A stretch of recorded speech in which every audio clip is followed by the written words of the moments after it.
Hello everyone. आज हम संस्कृत रुचिरा कक्षा 8 का पाठ 4 रीड करेंगे। सदैव पूर्तो निधेयि चरण। सदैव यानी हमेशा, सदैव सदा धन एव।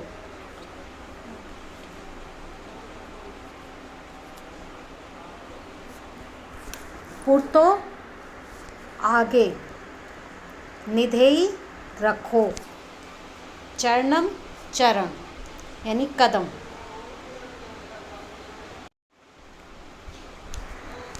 हमेशा आगे कदम रखो या बढ़ाओ।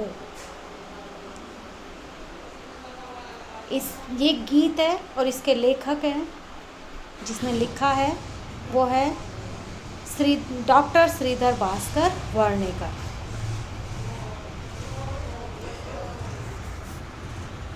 डॉक्टर श्रीधर भास्कर वर्णेकर के द्वारा विरचित प्रस्तुत गीत में चुनौतियों को स्वीकार करते हुए आगे बढ़ने का आह्वान किया गया है कि हमें अपने लाइफ में कितनी भी कठिनाइयाँ आए उनका सामना करके, उन कठिनाइयों का सॉल्यूशन करके, हल निकाल के हमेशा हमें आगे ही बढ़ता रहना चाहिए। इसके प्रणेता राष्ट्रवादी कवि हैं और इस गीत के द्वारा उन्होंने जागरण और कर्मठता का संदेश दिया। कर्मठता होता है निरंतर मेहनत करना, पूरी लगन से, दृढ़ संकल्प के साथ मेहनत करना।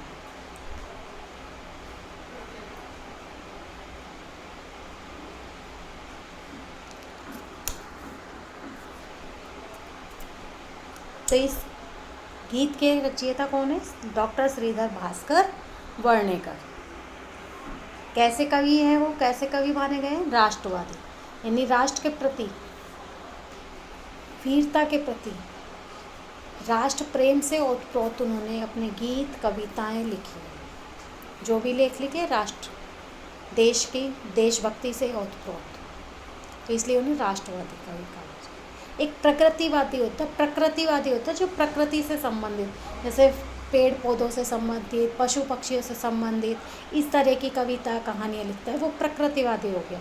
जिनकी रचना का मेन जो वो होता है, जिस पर आधारित होती है रचना, वो प्रकृति पर होती है, तो वो प्रकृतिवादी कवि हो गई। इनकी राष्ट्र पर है तो राष्ट्रवादी कवि है। इस चीज़ को ध्यान रखना है। इस लेसन में लौट लकार, विधिलिंग लकार का प्रयोग किया गया, जो कि आप पढ़ चुके हो। लौट लकार का अर्थ होता है आज्ञार्थ काल। विधिलिंग यानी निमंत्रण के अर्थ में या संभावना के अर्थ में, इसमें जैसे मे बी होता है ना, उसके अर्थ में इसका प्रयोग किया जाता है। और लौट लकार यानी ऑर्डर देना, आज्ञार्थ काल। जैसे तुम पाठ पढ़ो, तुम खाना खाओ, यानी त्वम पाठम पठ, त्वम भोजनम कुरु, ऐसे, ठीक है। और विधिलिंग में आता है पठेत पठेताम पठेयु, कि तुम्हें पढ़ना चाहिए, ये काम करना चाहिए, है ना। तो अब आगे देखिए इस पोयम गीत को। चल चल पुरतो निधेयि चरणम, सदैव पुरतो निधेयि चरणम। चल चल, चलो चलो। पुरतो, पुरतः होता है आगे, निधेयि रखो, चरणम पैर को यानी कदम, सदैव हमेशा, पुरतो आगे, निधेयि रखो, चरणम हमेशा, चरण, कि चलो चलो आगे कदम बढ़ाओ, हमेशा आगे कदम बढ़ाओ। यानी कि इसमें कवि क्या कह रहे हैं कि हमें निरंतर आगे बढ़ने की प्रेरणा दी गई है, कि हमें हमेशा आगे ही बढ़ते रहना चाहिए। गिरि शिखरे ननु निज निकेतनम, विनेव यानम नगारोहणम, बलम स्वकीयम भवती साधनम, सदैव पुरतो निधेयि चरणम। इस ये डैश किया गया है, इसको पूरा कर लेना है कि सदैव पुरतो निधेयि चरणम। क्योंकि गीत आपने और भी सुने होंगे सॉन्ग, तो उसमें ऐसे ही डैश डैश कर देते हैं जब वही पैरा आ जाता है, वही लाइन अगर रिपीट हो रही है। गिरि यानी पहाड़, पर्वत, शिखरे चोटी यानी पर्वत की चोटी पर, ननु है निज अपना, निकेतनम घर, घर के पर्यायवाची में आता है आलय, भवन, निकेतन। ठीक है,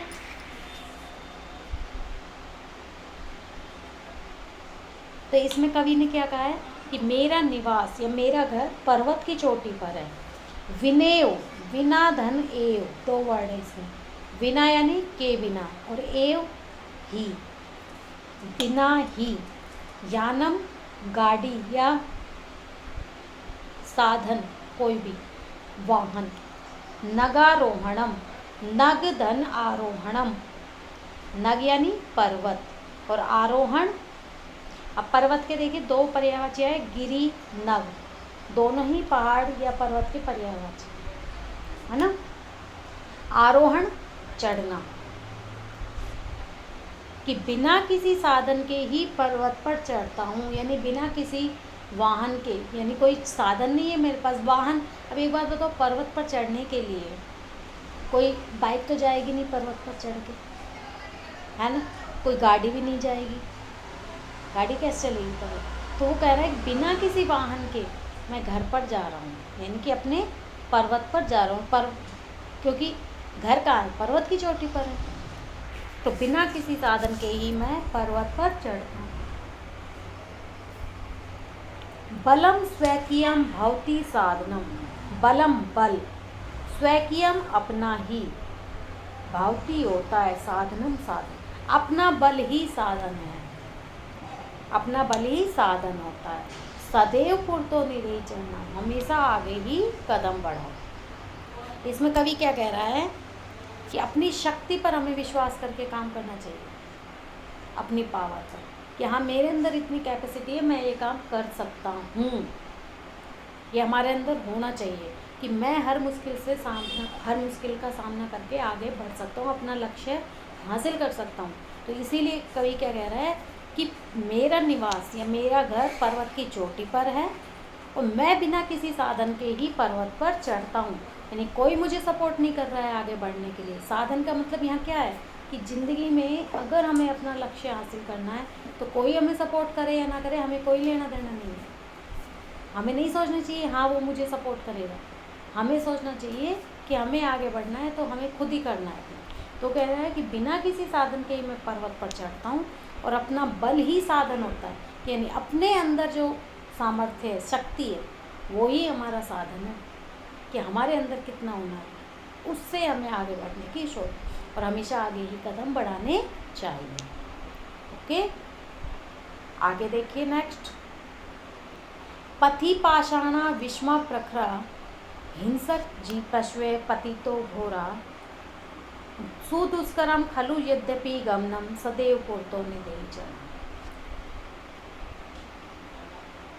पथि रास्ते में, पाषाण पत्थर, विषमा असामान्य, विषम सम होता है एक समान, सेम, और विषम यानी डिफरेंट, असमान, डिफरेंट, ठीक है। और प्रखरा नुकीले, तीक्ष्ण, नुकीले, तेज, नुकीले, जैसे टेढ़े मेढ़े पत्थर होते हैं नुकीले भी होते हैं ना उसमें, कि चोट लग जाए तुरंत पत्थर पे अगर हम गिरे। कुछ पत्थर सपाट होते हैं तो उस पर अगर हम गिर भी जाए तो हमें इतनी ज़ोर से चोट नहीं लगती, लेकिन कुछ नुकीले होते हैं कि अगर कहीं वो चुभ जाए तो तुरंत वहाँ से ब्लीडिंग शुरू हो जाती है। हिंसक, हिंसक यानी जंगली जानवर जो होते हैं। पशवे पशु, परितो चारों, घोरा भयानक, सुदुष्करम अत्यंत कठिनता पूर्वक जो काम होता है, दुष्कर जो बहुत ही कठिन हो काम करने में, जो किया ना जा सके। खलु अव्यय शब्द, निश्चय, यद्यपि, यद्यपि, गमनम जाना।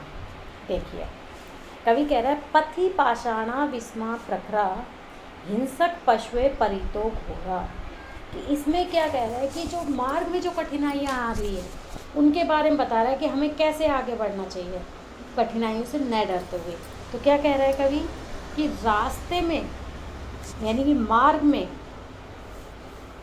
असामान्य और नुकीले पत्थर हैं, चारों ओर हिंसक यानी कि जंगली जानवर जो होते हैं, हिंसक और भयानक पशु हैं। ये सब कारणों के कारण यद्यपि जाना बहुत ही दुष्कर है, नहीं बहुत कठिनतापूर्वक सफल होने वाला है जाना, कि मैं ऊपर चला जाऊं यानी अपने घर में निवास में चला जाऊं, बहुत ही कठिनतापूर्वक। क्यों? चारों तरफ जंगली जानवर है, भयानक जंगली जानवर है कि कभी भी कोई खा जाए, या चारों तरफ असामान्य नुकीले पत्थर है, चोट लगने की संभावना है, बहुत कठिनाई है हमारे लिए। लेकिन फिर भी क्या कह रहा है, फिर भी हमेशा आगे कदम बढ़ाओ, कि रास्ते में हमारे जीवन में कितनी भी कठिनाइयाँ हों, लेकिन फिर भी हमें आगे ही बढ़ते रहना चाहिए। कठिनाइयों से घबरा कर पीछे नहीं मुड़ना चाहिए, हमें हमेशा आगे बढ़ते रहना चाहिए। नेक्स्ट देखिए, जही ही भीतिम भज भज शक्तिम विदेही राष्ट्रे तथा अनुरक्तिम कुरु कुरु सततम ध्येय स्मरणम सदैव पूर्तो निधेय चरण। जही ही छोड़ दो, भीति भीति में होता है भय डर, भज भज भजो यानी जपो, शक्तिम शक्ति को बल को, विधेयी करो, देखो निधेयी होता है रखो या बढ़ाओ, विधेयी होता है करो, राष्ट्र से देश से, तथा अनुरक्तिम अनुरक्तिम होता है प्रेम और तथा तथा, अनुरक्तिम स्नेह या प्रेम, कुरु कुरु करो करो, सततम निरंतर, ध्येय लक्ष्य का, स्मरणम स्मरण लक्ष्य उद्देश्य जो होता है एम वो। तो कभी इसमें क्या कह रहा है कि हमें हमेशा अपने लक्ष्य का स्मरण करना चाहिए कि हमारा लक्ष्य क्या है। जैसे अब आप लोगों का लक्ष्य क्या है कि पढ़ लिख कर एक अच्छा इंसान बनना, अच्छी जॉब हासिल करना, यही है ना अभी फ़िलहाल तो आपका, कि हम अच्छे से मेहनत करके पढ़ें और आगे बढ़ें। आपका तो लक्ष्य भी है ये स्टूडेंट्स लाइफ में। तो हर इंसान का जो लक्ष्य है उसको हमेशा याद रखना चाहिए कि मेरा लक्ष्य क्या है, मुझे करना क्या है अपने लाइफ में। तो यही चीज़ है इसमें कवि कह रहा है कि निरंतर अपने लक्ष्य को ध्यान में रख के आगे जरूर बढ़ना चाहिए। जही ही बेतिम भज भज शक्तिम विधेयी राष्ट्र तथा अनुरक्तिम कि डर को या भय को छोड़ दो, शक्ति को भजो यानी कि हमेशा अपनी शक्ति पर, अपने बल पर विश्वास करना चाहिए कि हमारे अंदर एक कैपेसिटी है, हम ये काम कर सकते हैं। ये नहीं कहना चाहिए कभी कि नहीं ये मुझसे तो नहीं होगा, ऐसे कह के डरना नहीं चाहिए कि ना ना ना ये काम तो मुझसे नहीं होगा। नहीं, ये सोचना चाहिए हाँ मेरे अंदर है इतनी कैपेसिटी, मैं इसको कर लूँगा, आराम से हो जाएगा। तो अपनी शक्ति पर भरोसा रखना चाहिए, अपने देश से प्रेम करो तथा अपने लक्ष्य का निरंतर स्मरण रखो कि मेरा लक्ष्य क्या है, मेरा उद्देश्य क्या है, इसको हमेशा याद रखो और हमेशा आगे कदम बढ़ाओ।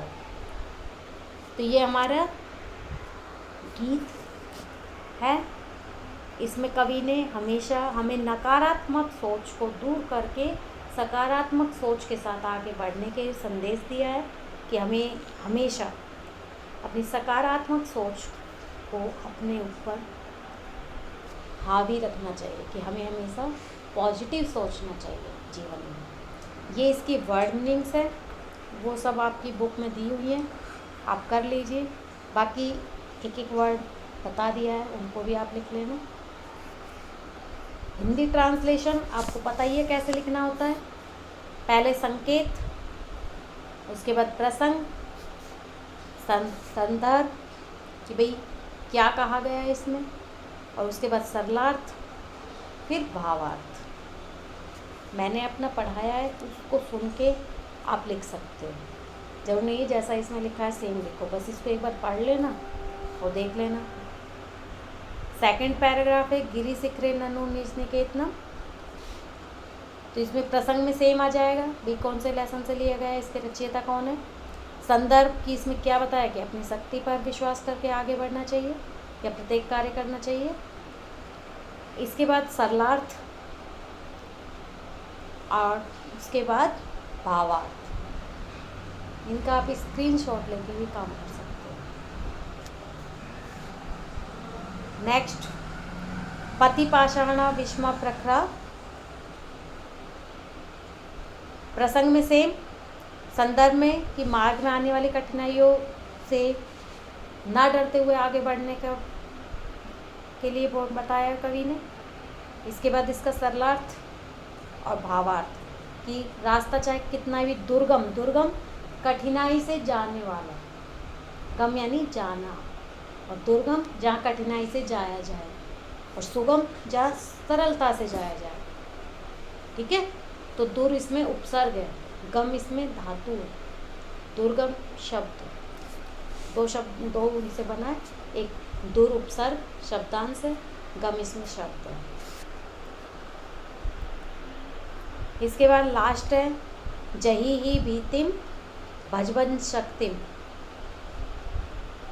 प्रसंग सेम और संदर्भ में अपने लक्ष्य को ध्यान में रखकर आगे बढ़ना चाहिए। फिर सरलार्थ और भावार्थ कि हमें राष्ट्र से प्रेम रखते हुए अपने लक्ष्य को ध्यान में रखते हुए हमेशा आगे बढ़ना चाहिए। क्योंकि जब हमें अपना लक्ष्य ही नहीं पता कि हमें करना क्या है, तो आगे बढ़ना कोई मायने नहीं रखता। किस लिए बढ़ना है, पहले ये तो पता हो कि हमें करना क्या है, क्या हासिल करना है। ठीक है, तो ये इसका हिंदी ट्रांसलेशन। नेक्स्ट क्लास में हम इस लेसन के बैक एक्सरसाइज और क्वेश्चन आंसर करेंगे। तब तक आप इस लेसन को रीड करेंगे, वर्ड मीनिंग हिंदी ट्रांसलेशन अपनी पेयर नोटबुक में लिखेंगे। Okay students, thank you.